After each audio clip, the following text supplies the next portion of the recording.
নদীর ছোট মাছের চচ্চড়ি নিয়ে আপনাদের সামনে হাজির হয়ে গেলাম। আমি ছোট মাছগুলোকে ধুয়ে পরিষ্কার করে রেখেছি। রান্নার জন্য একটা প্যান নিয়ে নিলাম। প্যানে আমি সরিষার তেল দিয়ে দিলাম, পেঁয়াজ কুচি দিলাম 1 কাপ,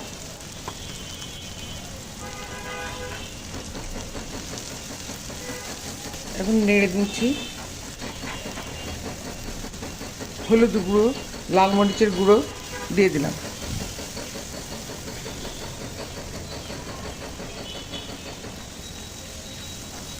আদা রসুনের পেস্ট দিলাম।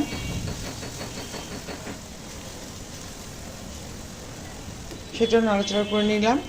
এখন আমি মাছগুলো দিয়ে দিচ্ছি। পেঁয়াজের উপরে মাছগুলো